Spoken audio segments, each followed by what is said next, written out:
तो आज इतना तैयार वैयार हो क्या, बिल्कुल हेयर कट भी करा लिया। मुझे लगा कहीं आप इतनी खुशी में आज कुर्ते का रंग ना बदल ले, आज आपके कुर्ते का रंग हरे से केसरिया ना हो जाए। इतना मतलब इतना खुश है आप राहुल गांधी के दोबारा ही हो। महंगाई तो छूमंतर हो जाएगी, महंगाई तो रहेगी नहीं। डीजल पेट्रोल 30-40 रुपए लीटर हो जाएगा, उसमें 60 था तो इतना ही होना चाहिए था ना, लेकिन आज 100 के पार हो गया। उसमें बोलने पूछा जाता है भैया इसके बारे में बताओ, टमाटर है ये तो अगल बगल देख लेते हो, टमाटर का भाव पूछ लूं आज का रेट क्या है तो आप टमाटर का रेट बताने को तैयार नहीं हो कि टमाटर क्या भाव। किसी ने सोचा था कि 250 रुपए यहाँ पे किलो टमाटर भी बिकेगा क्या? कभी किसी ने सोचा था यहाँ पे अगर अरहर की दाल खरीदने जाएंगे या तेल खरीदने जाएगा आम आदमी तो 150 रुपए पार होगा, रोजगार मिलेगा, तो क्या वो दे दिया आपने? तो भारतीय जनता पार्टी ने जो देश के साथ झूठ और जुमलेबाजी जो देश के साथ की थी, जो देश को झूठ हुआ चिराग नरेंद्र मोदी जी का जो सामना नहीं कर सकता।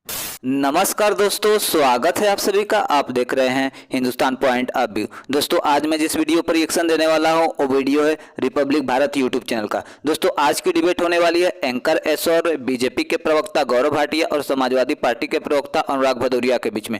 दोस्तों जब एंकर ने सपा प्रवक्ता अनुराग भदौरिया से पूछा कि राहुल गांधी को जमानत से जो राहत मिली है उस पर क्या कहेंगे, तो दोस्तों अनुराग भदौरिया फिर से डिबेट में टमाटर लेकर आया और चिल्लाने लगा कि टमाटर के दाम 250 के पार क्यों चले गए हैं। तो इस पर एंकर ने इस भदौरिया के मुंह पर टमाटर खींच कर मारा और लात मार के डिबेट से बाहर भगा दिया। दोस्तों यदि आप चैनल पर नए हैं या चैनल को अभी तक सब्सक्राइब नहीं किया है तो प्लीज़ चैनल को सब्सक्राइब किए बिना मत जाइएगा।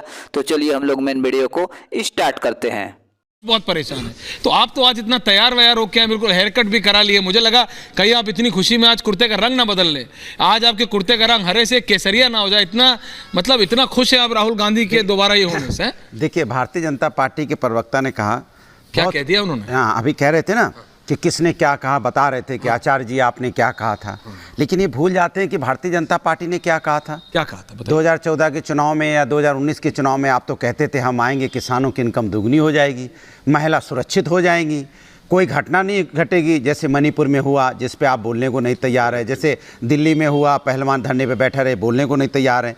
आपने कहा था महंगाई तो छूमंतर हो जाएगी, महंगाई तो रहेगी ही नहीं। डीजल पेट्रोल 30-40 रुपए लीटर हो जाएगा, उसमें 60 था तो इतना ही होना चाहिए था ना, लेकिन आज 100 के पार हो गया। उसमें बोलने को तैयार नहीं। और जब आपसे पूछा जाता है भैया इसके बारे में बताओ, टमाटर है ये तो अगल बगल देख लेते हो, टमाटर का भाव पूछ लूं आज का रेट क्या है तो आप टमाटर का रेट बताने को तैयार नहीं हो कि टमाटर क्या भाव बिक रहा है। क्या कभी किसी ने सोचा था कि 250 रुपए यहाँ पे किलो टमाटर भी बिकेगा क्या? कभी किसी ने सोचा था यहाँ पे अगर अरहर की दाल खरीदने जाएंगे या तेल खरीदने जाएगा आम आदमी तो 150 रुपए पार होगा क्या? ये आपने वादे किए थे, इस वादे पे तो आप चर्चा नहीं करना चाहते, ना बोलना चाहते। ये आपने बोला था और किसी ने नहीं बोला था, सरकार ने बोला था कि हम आएंगे बेरोजगारी खत्म हो जाएगी, हर साल 2 करोड़ रोजगार मिलेगा, तो क्या वो दे दिया आपने?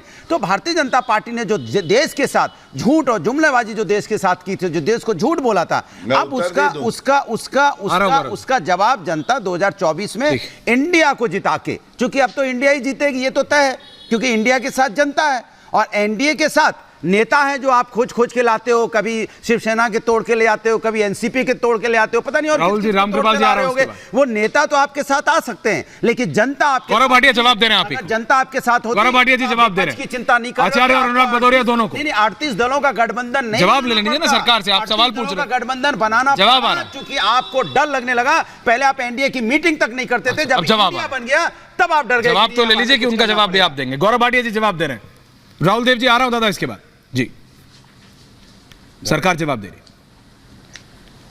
देखिए आचार्य जी बहुत ही सम्मानित व्यक्ति हैं।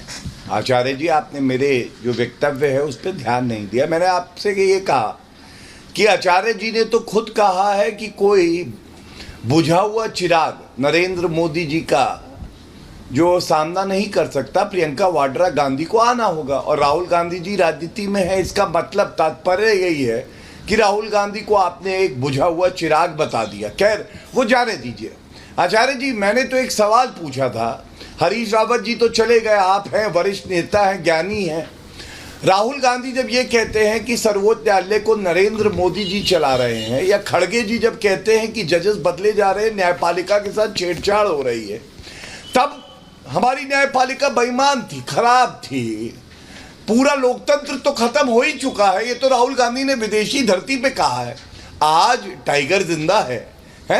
जैसे पवन खेड़ा जी की गिरफ्तारी पे रोक लगी तो जयराम रमेश बोले टाइगर जिंदा है ऐश्वर्या जी। आज टाइगर जिंदा हो गया, कभी मर जाता है कभी जिंदा हो जाता है, बस कांग्रेस को रिलीफ मिलता रहे।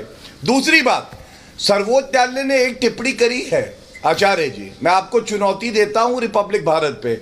ये बताइए कि सुप्रीम कोर्ट ने ये कब कहा कि राहुल गांधी को फंसाया गया? ऐसा तो आदेश में कुछ आया नहीं, बल्कि आज एक सर्वोच्च न्यायालय के जज ने यह जरूर कहा कि जो राहुल गांधी ने कहा it was in bad taste, गैर जिम्मेदाराना बयान था, वो घटिया बयान था, यही तात्पर्य निकाला जाएगा। और तीसरी बात, ऐश्वर्या जी मत भूलिएगा, जनता ने जिसको सांसद बनाया, राहुल गांधी का वक्तव्य है, उन्होंने कहा यह दुर्भाग्य है कि मैं भारत में सांसद हूं। तो आशा करती है जनता कि अगर दुर्भाग्य है कि वो सांसद बने थे तो वो वापस खुद नहीं आएंगे संसद में, क्योंकि ऐसा बालक 53 साल का परिपक्व जिसकी अटेंडेंस 40%, जिसको लोकसभा में सीटें कितनी है ये पता नहीं है, जो कहता है गरीबी एक मानसिकता है, जो कहता है वंशवाद भारत में परंपरा है, भारत के लिए अच्छा हो कि ऐसा व्यक्ति कभी संसद में दोबारा ना आए।